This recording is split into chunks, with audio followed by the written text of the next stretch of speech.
Hey guys, ഇന്നത്തെ നമ്മുടെ topic 8ാം ക്ലാസ്സിലെ ബേസിക് സയൻസിലെ രസതന്ത്രം, മൂലകങ്ങളും സംയുക്തങ്ങളും. എന്തൊക്കെയാണ് നമുക്ക് ഈ ചാപ്റ്ററിൽ പഠിക്കാനുള്ളതെന്ന് നോക്കിയാലോ.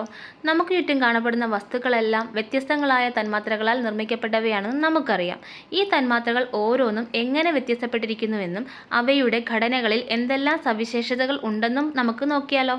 അപ്പോൾ ആദ്യമായിട്ട് നമ്മൾ പഠിക്കാൻ പോകുന്നത് എന്താണ് തന്മാത്ര എന്നാണ്.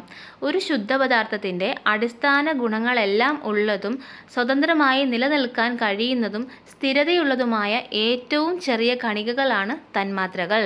അപ്പോൾ ഇതാണ് നമ്മുടെ ഫസ്റ്റ് പോയിന്റ്. രാസപ്രവർത്തനത്തിലൂടെയാണ് പുതിയ തന്മാത്രകൾ ഉണ്ടാകുന്നതെന്ന് അറിയാമോ? ഒരു പരീക്ഷണമാണ് കേട്ടോ ഇവിടെ പറഞ്ഞിരിക്കുന്നത്. നോക്കിയാലോ. നന്നായി ഉരിച്ച് വൃത്തിയാക്കിയ മഗ്നീഷ്യൻ റിബൺ കത്തിക്കുക. നിരീക്ഷണം രേഖപ്പെടുത്തുക. അവിടെ അപ്പോൾ ഒരു വെളുത്ത പൊടി ഉണ്ടാകും. അതെന്താണെന്ന് നോക്കാം. മഗ്നീഷ്യം ഓക്സിജനുമായി പ്രവർത്തിച്ച് ഉണ്ടായ മഗ്നീഷ്യം ഓക്സൈഡാണ് ഈ വെളുത്ത പൊടി.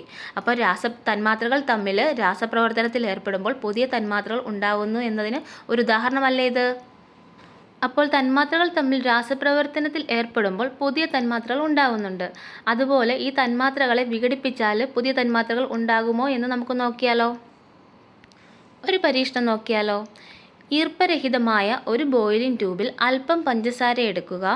ബോയിലിംഗ് ട്യൂബിൻ്റെ വായ്ഭാഗത്ത് ഒരു കഷ്ണം പഞ്ഞി വയ്ക്കുക. ബോയിലിംഗ് ട്യൂബിനെ ഏതാനും മിനിറ്റുകൾ ശക്തിയായി ചൂടാക്കുക. അപ്പോൾ ടെസ്റ്റ് ട്യൂബ് ചൂടാക്കിയതിൻ്റെ ഫലമായിട്ട് ടെസ്റ്റ് ട്യൂബിൻ്റെ താഴ്ഭാഗത്തായി കുറച്ച് കറുത്ത നിറത്തിലുള്ള ഒരു പദാർത്ഥം ഉണ്ടാവും. അതുപോലെ ടെസ്റ്റ് ട്യൂബിൻ്റെ സൈഡിലായി കുറച്ച് വെള്ളത്തുള്ളികളും കാണും.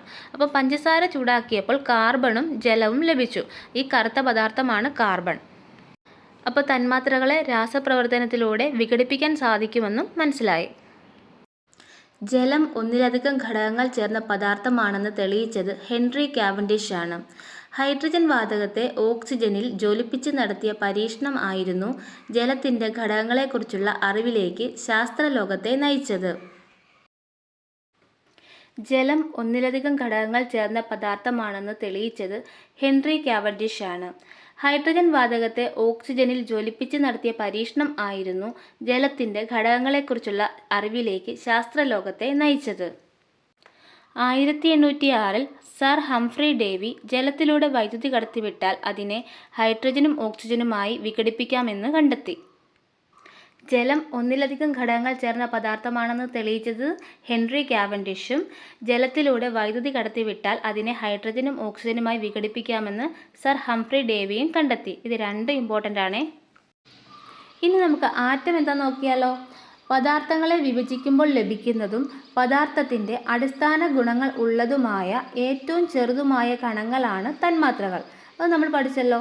ഇനി ഈ തന്മാത്രകളെ വീണ്ടും വിഭജിക്കുമ്പോൾ ആറ്റങ്ങൾ ലഭിക്കുന്നു. തന്മാത്രകൾ നിർമ്മിച്ചിരിക്കുന്നത് അതിസൂക്ഷ്മങ്ങളായ ആറ്റങ്ങൾ കൊണ്ടാണ്. പ്രപഞ്ചത്തിലെ എല്ലാ പദാർത്ഥങ്ങളും നിർമ്മിക്കപ്പെട്ടിരിക്കുന്നത് ആറ്റങ്ങൾ കൊണ്ടാണ്. ഇതും വളരെ ഇമ്പോർട്ടൻ്റ് ആണേ. വിഭജിക്കാൻ കഴിയാത്ത എന്ന അർത്ഥമുള്ള ആറ്റോമോസ് എന്ന ഗ്രീക്ക് പദത്തിൽ നിന്നാണ് ആറ്റം എന്ന വാക്കുണ്ടായത്. എല്ലാ പദാർത്ഥങ്ങളും അവിഭാജ്യമായ സൂക്ഷ്മ കണങ്ങളായ ആറ്റങ്ങൾ കൊണ്ട് നിർമ്മിതമാണ് എന്ന സിദ്ധാന്തം ഡെമോക്രിറ്റസ് മുന്നോട്ട് വച്ചു.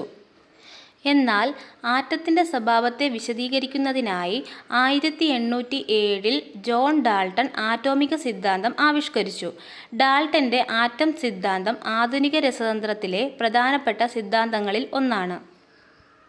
എന്തൊക്കെയാണ് ഡാൾട്ടൺ മുന്നോട്ട് വെച്ച ആശയങ്ങളെന്ന് നോക്കിയാലോ. എല്ലാ പദാർത്ഥങ്ങളും ആറ്റം എന്ന അതിസൂക്ഷ്മ കണങ്ങളാൽ നിർമ്മിതമാണ്. രാസപ്രവർത്തനത്തിൽ ഏർപ്പെടാൻ കഴിയുന്ന ഏറ്റവും ചെറിയ കണികയാണ് ആറ്റം.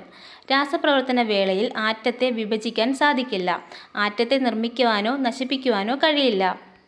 ഒരു മൂലകത്തിൻ്റെ ആറ്റങ്ങളെല്ലാം വലുപ്പത്തിലും ഗുണത്തിലും മാസിലും ഒരേപോലെ ആയിരിക്കും. വ്യത്യസ്ത മൂലകങ്ങളുടെ ആറ്റങ്ങൾ വലുപ്പത്തിലും ഗുണത്തിലും മാസിലും വ്യത്യാസമുള്ളവയായിരിക്കും. അപ്പോൾ ഇതൊക്കെയായിരുന്നു ഡാൾട്ടൺ മുന്നോട്ട് വച്ചിട്ടുള്ള ആശയങ്ങൾ.